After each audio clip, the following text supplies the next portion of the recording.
বুখারী মুসলিমের হাদিস। রাসূল সাল্লাল্লাহু আলাইহি ওয়াসাল্লাম বলছেন, আল মুসলিমু, প্রকৃত মুসলিম তো সেই, বা মুসলিম হিসাবে আখ্যা দেওয়া যায় তাকেই, মান সালিমাল মুসলিমুনা মিন লিসানিহি ওয়া ইয়াদিহি, যে মুসলিম থেকে অপর একজন মুসলিম, যে মুসলিমের হাত কিংবা মুখ থেকে, হাত এবং মুখ থেকে, অর্থাৎ হাত মানে হাতের মাধ্যমে কিংবা প্রহার মারামারি কিংবা অন্য যে কোনো মাধ্যমে, হাতের মাধ্যমে তার হাত থেকে মুসলিম কি থাকবে, নিরাপদ থাকবে।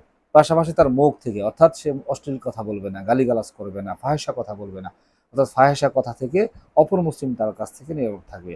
তাহলে প্রকৃত মুসলিম হওয়ার জন্য কিন্তু এটা বড় একটি শর্ত কিংবা মাধ্যম, যে আমি শুধুই মুসলিম হিসাবে নিজেকে আখ্যা দিলাম, কিন্তু আমার চরিত্র, কথাবার্তা, আচার আচরণে সেই বিষয়গুলো ফুটে উঠলো না, তাহলে কিন্তু সেটা খুব বেশি ফলপ্রসূ হবে না, বরং এটা হিতে বিপরীত হয়ে যাবে।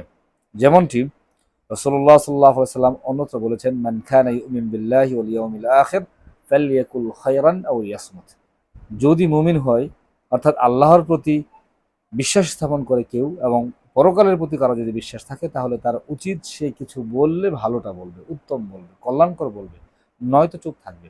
কিন্তু পরিতাপের বিষয় হচ্ছে, এখন আমরা যা বলি সব অকল্যাণই বলি, কিংবা অকল্যাণকে নিয়েই আমাদের সব চিন্তা ভাবনা, ভালো কিছু হয়তো আমরা বলতেই পারি না, কিংবা যে বিষয়ে ভালো বলা দরকার, যতটা ভালো বলা দরকার ততটা ভালো হয়তো আমার মুখ দিয়ে বের হচ্ছে না, বরং আরেকজনের পরচর্চা, পরনিন্দা, আরেকজনকে তিরস্কার, আরেকজনকে নানাভাবে কিভাবে কষ্ট দেওয়া যায়, কিভাবে অপমান করা যায়, সেই বিষয়টা কিন্তু আমরা একেবারে খুব সুন্দর করে রপ্ত করে নিয়েছি।